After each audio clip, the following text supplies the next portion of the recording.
তুমি দেখার সময় মনকে বোঝো, শোনার সময় চক্ষু বোঝো, দেবার সময় প্রকৃতি আর প্রাণের জন্যে ডাক, দেবার সময় প্রকৃতি আর প্রাণের জন্যে ডাক। এই প্রাণে তোমার প্রাণটা মেলাও, মনটা মুক্তি পাক। এই প্রাণে তোমার প্রাণটা মেলাও, মনটা মুক্তি পাক। এই গানে তোমার কণ্ঠ মেলাও, আত্মা মুক্তি পাক। এইভাবেই তোমার ভাবটা মেলাও, সত্তা মুক্তি পাক। প্রকৃতির অপরূপ সাজে সজ্জিত এই শহর কার্বন নিঃসরণের কারণে পৃথিবী এখন মারাত্মক ঝুঁকিতে পড়েছে। এই কার্বন কিভাবে শূন্যতে নিয়ে আসা যায় সেই দিকে আমাদের নজর দিতে হবে।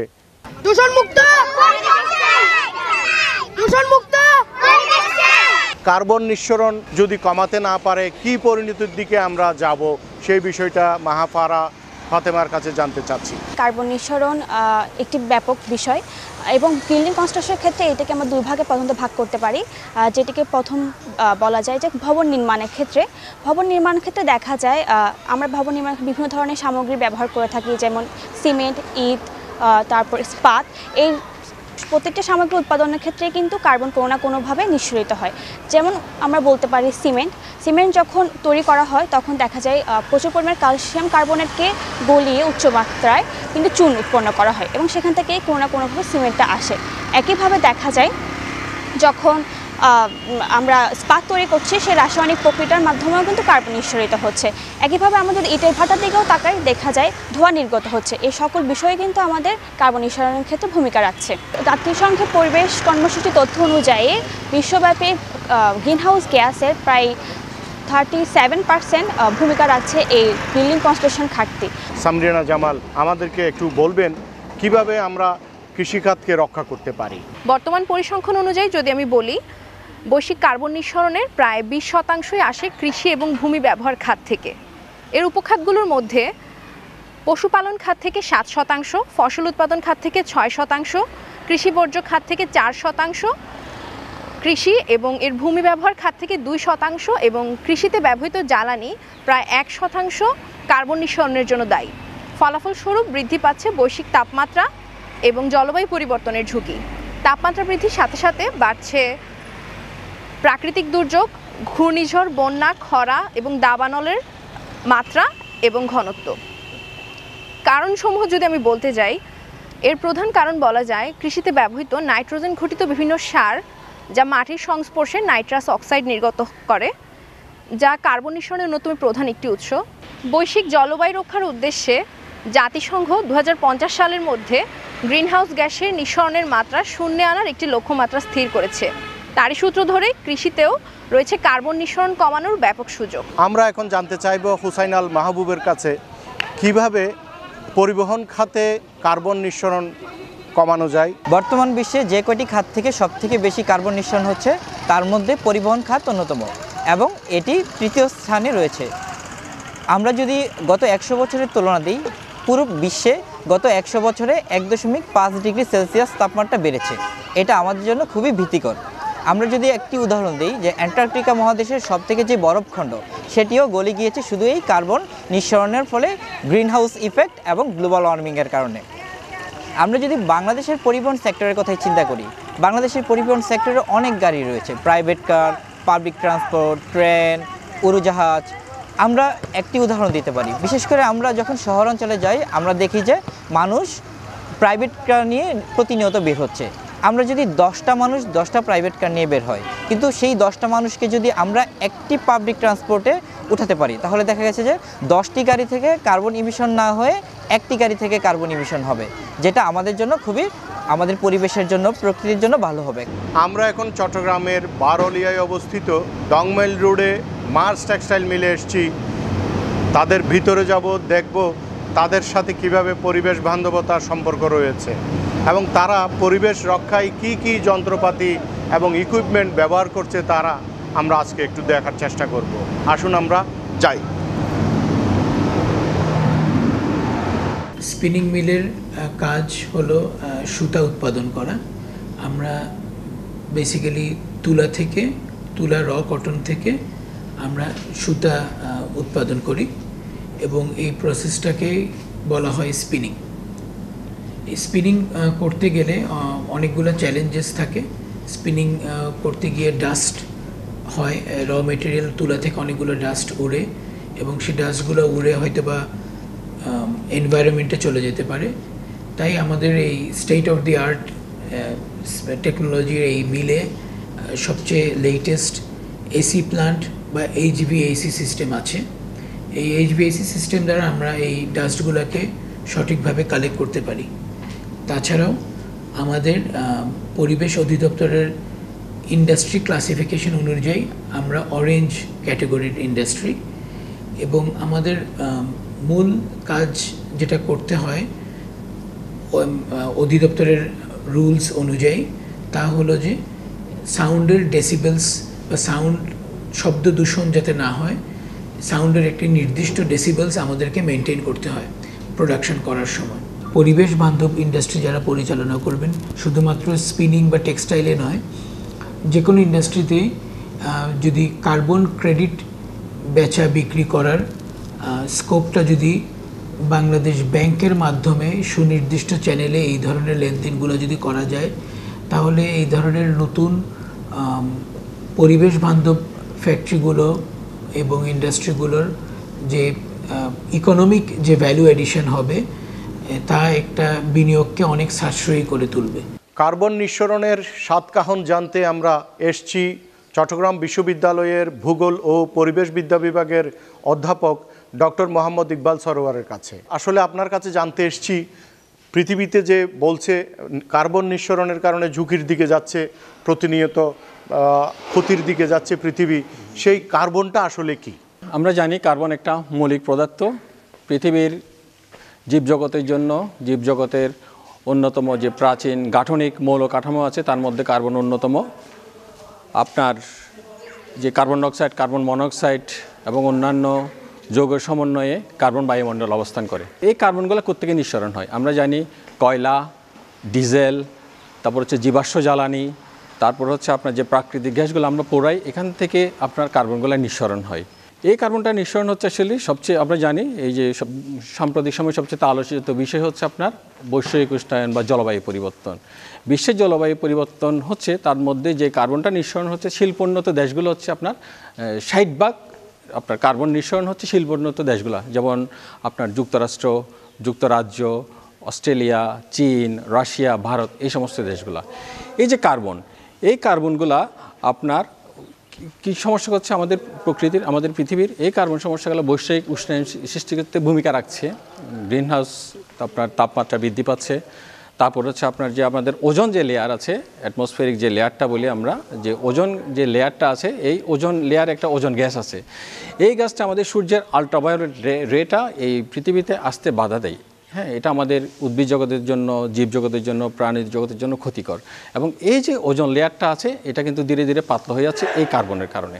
আসলে আমাদের এখন এই কার্বন নিয়ে সচেতন হওয়ার এখন সবচেয়ে আলোচিত একটা বিষয়, এবং সচেতন হওয়ার উপযুক্ত সময় হচ্ছে এখন থেকে আমাদেরকে সচেতন হতে হবে কার্বন নিঃসরণ আমরা কিভাবে কমাতে পারি। আমাদেরকে কি আপনি একটু বলবেন, আজকাল বেশি আলোচিত হচ্ছে কার্বন নিঃসরণ এবং কার্বন ফুটপ্রিন্ট, এই বিষয়টা যদি একটু আপনি বিশদভাবে বলতেন বা আলোচনা করতেন। এই যে আমাদের বিভিন্ন কর্মকাণ্ডের কারণে আমাদের বায়ুমণ্ডলে কার্বন নির্গত হচ্ছে, যে গ্রিন হাউস গ্যাসগুলো যে নির্গত হচ্ছে, এটা হচ্ছে কার্বন নির্গমন।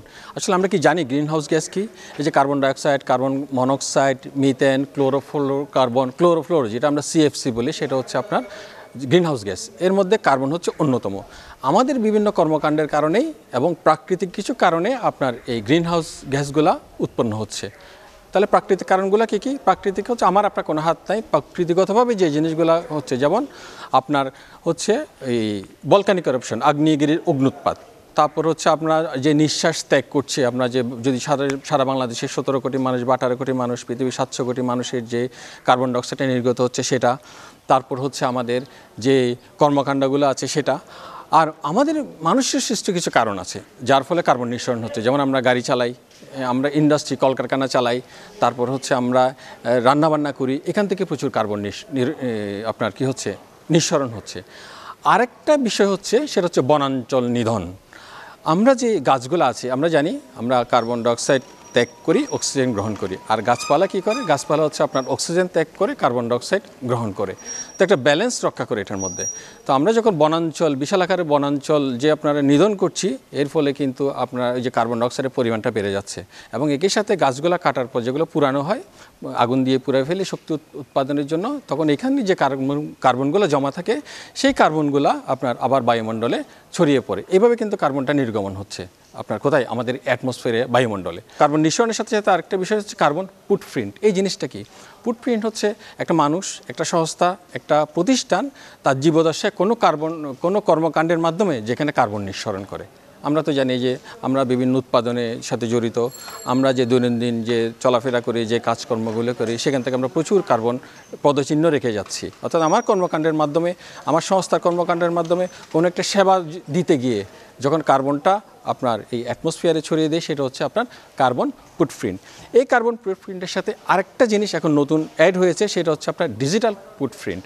আমরা যখন সবগুলো ডিজিটাল ডিভাইসে অভ্যস্ত, আমাদের সবারই হাতে হাতে একাধিক মোবাইল, আমাদের ট্যাব, আমাদের ল্যাপটপ, আমাদের আইপিএস, আমাদের ঘরের লাইট, এই যে জিনিসগুলো আছে, এখান থেকে কিন্তু প্রচুর কার্বন নিঃসরণ হয়। এগুলোর জন্য প্রচুর বিদ্যুৎ লাগে। বিদ্যুৎ উৎপাদন করতে গিয়ে কিন্তু কি হয়?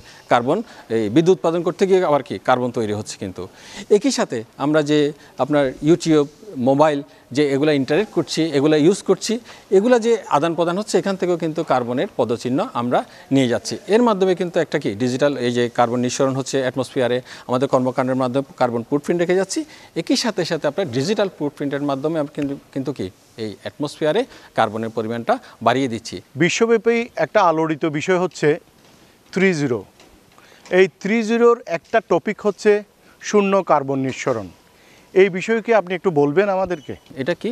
শূন্য বেকারত্ব, শূন্য দারিদ্র্য, শূন্য কার্বন নিঃসরণ বা নির্গমন। তাহলে শূন্য কার্বন নিঃসরণ এটা কি? এটা হচ্ছে আপনাদের পৃথিবীতে যে পরিমাণ আমাদের বিভিন্ন উৎস থেকে যে আমরা কার্বনটা বায়ুমণ্ডলে দিচ্ছি বা যোগ হচ্ছে, সেই পরিমাণ কার্বনটা আমরা আবার বায়ুমণ্ডল থেকে নিয়ে আসব। অর্থাৎ একটা ব্যালেন্স রক্ষা করব, কার্বনের অতিরিক্তটা আমাদের বাড়াবো না। আমরা জানি কি কার্বনের পরিমাণটা যদি বেড়ে যায়, তাহলে কিন্তু আমাদের এই পৃথিবীটা উত্তপ্ত হয়ে থাকবে। উত্তপ্ত হলে কি হবে? জলবায়ু পরিবর্তন হবে। এবং জলবায়ু পরিবর্তনের প্রভাব কি আমরা ইতিমধ্যে দেখতে পাচ্ছি যে ঘন ঘন ঘূর্ণিঝড় হচ্ছে, তারপর হচ্ছে আপনার বৃষ্টিপাতের প্যাটার্নের পরিবর্তন চলে আসছে। এই সমস্ত দিক চিন্তা করেই আসলে আমাদের প্রধান উপদেষ্টা প্রফেসর ডক্টর মোহাম্মদ ইউনূস এই 3 শূন্যের স্বপ্ন দেখেছেন। কারণ কার্বন নিঃসরণটা যদি আমরা কমাতে পারি, শূন্যের পরিমাণ যদি নিয়ে আসতে পারি, তাহলে আমরা একটা সুন্দর ভবিষ্যৎ আগামীর জন্য রেখে যেতে পারবো বলে আমরা আশা করি। বৈশ্বিক তাপমাত্রা এবং জলবায়ু পরিবর্তনের সাথে কার্বন নিঃসরণের সম্পর্কটা কি? এই যে আমাদের কয়লা, ডিজেল, এগুলো হচ্ছে শক্তির জন্য আমাদের পোড়াতে হয়। এবং আমাদের যে এখন শিল্পায়ন, নগরায়ন, এগুলোর জন্য আমাদের এগুলো কন্টিনিউয়াসলি পোড়াতে হচ্ছে, আমাদের জীবনের একটা অংশ হয়ে গিয়েছে। এখন এই কাজগুলো করতে গিয়ে আমাদের এই যে জীবাশ্ম জ্বালানি করতে হয়, প্রাকৃতিক গ্যাসের প্রয়োজন হয়। এগুলো করতে গিয়ে প্রচুর পরিমাণে আমরা কি করছি? কার্বন ডাইঅক্সাইড, কার্বন মনোক্সাইড, এগুলা বায়ুমণ্ডলে অ্যাড করছি, প্রতিনিয়ত অ্যাড হচ্ছে। এর ফলে কিন্তু আপনার এই জলবায়ু পরিবর্তনের সাথে সম্পর্কটা কিন্তু এখানেই। এই যে কার্বন ডাইঅক্সাইড, আপনার যে শক্তির জন্য যে গ্যাসগুলো পোড়াচ্ছি, প্রাকৃতিক গ্যাস বলেন, কার্বন মনোক্সাইড বলেন, এগুলোর ফলে কিন্তু এই যে গ্রিন হাউস গ্যাসগুলো বেড়ে যাচ্ছে। এই গ্রিন হাউস গ্যাসগুলো বেড়ে যাওয়ার ফলেই কিন্তু আমাদের কি এই যে বৈশ্বিক উষ্ণায়ন যেটা বলছি আমরা, পৃথিবীটা উষ্ণ হয়ে উঠছে। পৃথিবী উষ্ণ হলে কি হবে? এই যে আপনি চিন্তা করেন একটা ঘরের মধ্যে তাপমাত্রা বৃদ্ধি পাচ্ছে, তার মানে কি যদি তাপমাত্রা বৃদ্ধি পায়, এখন টোটাল পৃথিবীর কিন্তু বরফটা গলে যাচ্ছে। তাহলে ঠিক আছে, বরফ গলে যাচ্ছে, তাহলে এটার সাথে জলবায়ু সম্পর্কটা কি বা কী হবে? পৃথিবী যদি বরফগুলো গলে যায়, তাহলে এই সমুদ্রের পানির উচ্চতাটা বাড়বে। সমুদ্রের যদি উচ্চতা বাড়ে, এই যে আমাদের বাংলাদেশের যদি নিম্নভূমিগুলো আছে, এগুলো কিন্তু কি ডুবে যাবে, জলমগ্ন হয়ে যাবে। এই যে আমাদের সুন্দরবন, যে আমাদের কক্সবাজার, তারপর হচ্ছে আপনার কুয়াকাটা, অর্থাৎ উপকূলে যেই কর্মকাণ্ডগুলো আছে, সেগুলো কিন্তু এই জলবায়ু পরিবর্তনের প্রভাবে কিন্তু কি আক্রান্ত হবে।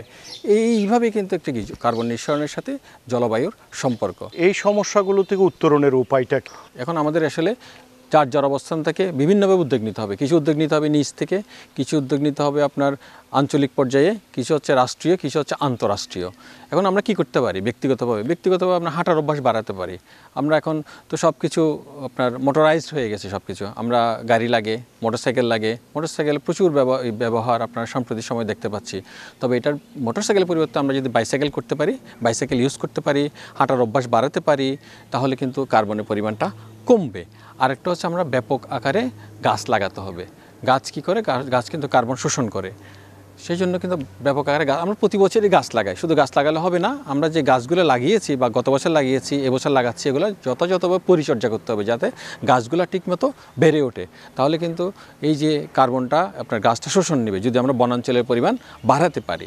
আরেকটা হচ্ছে আমরা সৌরশক্তির ব্যবহার করতে পারি। সৌরশক্তির আমরা যে এখন শহর এলাকায় যে আমরা হাইরাইজ বিল্ডিংগুলো দেখতে পাচ্ছি, এখানে আমরা সোলার প্যানেল ইউজ করতে পারি।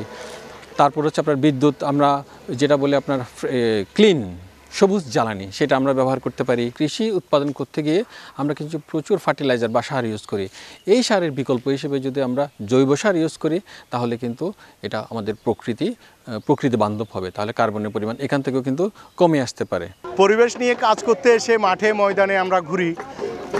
আজকে আমরা আমাদের সামনে পেয়েছি একদল ক্ষুদে শিল্পীর সাথে একজন গান করছে। চলুন আমরা তাদেরকে জেনে আসি। ব্যবহার্য হলে পরিষ্কারের শিক্ষা পেলে, বর্জ্য ব্যবহার্য হলে পরিষ্কারের শিক্ষা পেলে মিলবে সোনার দেশ, বাংলাদেশ মিলবে সোনার দেশ, আবার এই বাংলাদেশ। বর্জ্য যদি লাগে কাজে পৃথিবীটা নতুন সাজে, বর্জ্য যদি লাগে কাজে পৃথিবীটা নতুন সাজে, সাজবে প্রতিদিন রইবে অমলিন, সাজবে প্রতিদিন রইবে অমলিন। তাই চলো করি পরিষ্কার, বর্জ্য হলো সবাই চলো করি পরিষ্কার, বর্জ্য হলো দুই প্রকার, চলো করি পরিষ্কার, বর্জ্য হলো দুই প্রকার।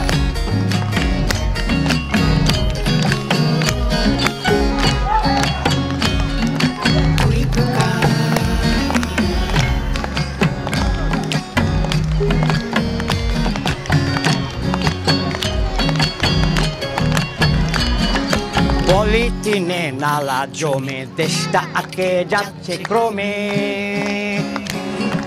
পলিথিনে নালা জমে দেশটা আটকে যাচ্ছে ক্রমে, ডুবছে সোনার দেশ, হায় বাংলাদেশ, সে সোনার দেশ, আবার হায় বাংলাদেশ। একটু সচেতন হলে আটকাবে না দেশটা জলে, একটু সচেতন হলে আটকাবে না দেশটা জলে, একটু সচেতন হলে আটকাবে না দেশটা জল। কাটবে সুখের দিন রইবে অমলিন, কাটবে সুখের দিন রইবে অমলিন। তাই চলো করি পরিষ্কার, বর্জ্য হলো দুই প্রকার, চলো করি পরিষ্কার, চলো করি পরিষ্কার, বর্জ্য হলো দুই প্রকার।